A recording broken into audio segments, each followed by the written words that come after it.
தமிழகத்தில் இறுதி வாக்காளர் பட்டியல் நாளை வெளியீடு. எஸ்ஐஆர் பணிகள் நிறைவு பெற்றதை அடுத்து பட்டியல் வெளியாகிறது.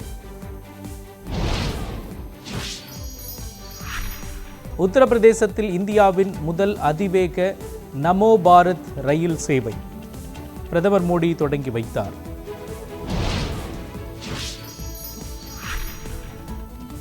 பெண் சக்தியின் வெளிப்பாடாக திகழ்ந்தவர் மறைந்த முதலமைச்சர் ஜெயலலிதா. மன் கி பாத் நிகழ்ச்சியில் பிரதமர் மோடி புகழாரம். மதுரையில் அமையவுள்ள 140 அடி உயர வ.உ. சிதம்பரனார் சிலைக்கு அடிக்கல் நாட்டினார் குடியரசு துணைத் தலைவர் சி.பி. ராதாகிருஷ்ணன். வாழ்வில் எந்த எதிர்பார்ப்பும் இல்லாத தியாகத்தை மட்டுமே கொண்டு வாழ்ந்து மறைந்த தலைவர் வ.உ.சி. என புகழாரம்.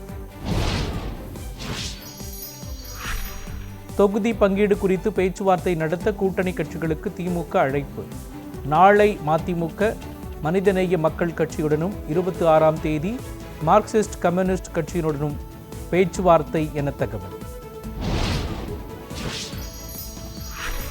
சட்டமன்ற தேர்தலில் திமுகவிடம் 5 தொகுதிகள் கேட்டுள்ளோம். திமுகவுடனான பேச்சுவார்த்தைக்கு பிறகு இந்திய யூனியன் முஸ்லீம் லீக் கட்சி தலைவர் காதர் மொஹிதீன் பேட்டி. அதிமுக பெரும்பான்மையுடன் ஆட்சி அமைக்கும் என மாதவரத்தில் பிரச்சாரம் மேற்கொண்ட எடப்பாடி பழனிசாமி சூளுரை. திட்டங்களை செய்கிறேன் என கூறி மக்களை ஏமாற்றிய ஸ்டாலின் தான் துரோகி என கடும் விமர்சனம். தமிழகத்தில் சட்டம் ஒழுங்கு சீர்குலைந்துள்ளது. திருப்பூரில் தீவிரவாதிகள் கைது செய்யப்பட்டதை சுட்டிக்காட்டி அதிமுக பொதுச் செயலாளர் எடப்பாடி பழனிசாமி விமர்சனம். பெரம்பூர் தொகுதியில் விஜய் போட்டியிட வேண்டுமென தாவேக செயல் வீரர்கள் கூட்டத்தில் தீர்மானம். வடசென்னையில் ஏதாவது ஒரு தொகுதியில் விஜய் போட்டியிடுவார் என கூட்டத்தில் முன்மொழிந்தார் ஆதவ் அர்ஜுனா. மக்களுக்காக நாளைய தீர்ப்பை எழுதப்போவது விஜய்தான் என செங்கோட்டையன் பேச்சு. அனைத்து தொகுதிகளிலும் எதிர்க்கட்சிகள் டெபாசிட் இழக்கும் நிலை ஏற்படும் என்றும் விமர்சனம். திமுக கூட்டணியில் தினமும் குழப்பம் ஏற்பட்டு வருகிறது. கூட்டணியில் காங்கிரஸ் இருக்குமா இல்லையா என்பது தெரியவில்லை என பாமக தலைவர் அன்புமணி பேச்சு.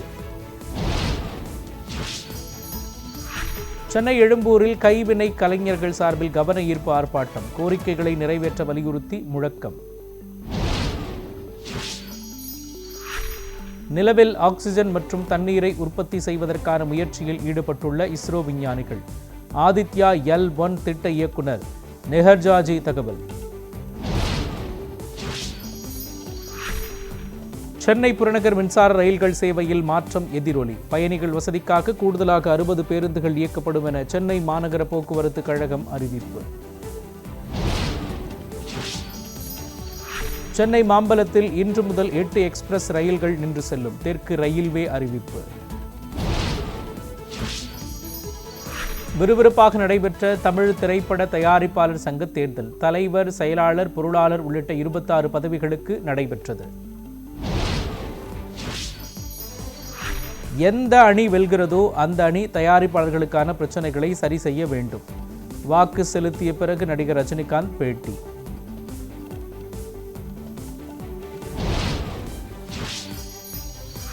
அடுத்தடுத்து 4 திரைப்படங்களில் நடிக்கிறார் விக்ரம். சிறந்த கதையம்சம் உள்ள படங்களை தேர்ந்தெடுத்துள்ளதாக பதிவு.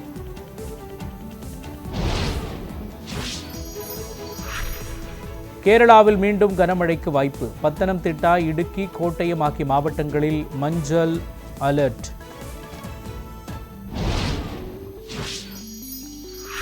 அமெரிக்காவில் இறக்குமதியாகும் பொருட்களுக்கு 10% வரி விதிப்பு. வருகிற 24ஆம் தேதி அமலுக்கு வரும் என அதிபர் ட்ரம்ப் அறிவிப்பு.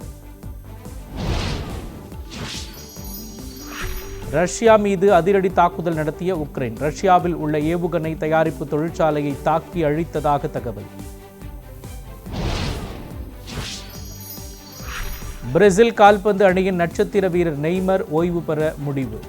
முழங்கால் வலியால் அவதிப்பட்டு வந்த நிலையில் ஓய்வு பெற உள்ளதாக தகவல்.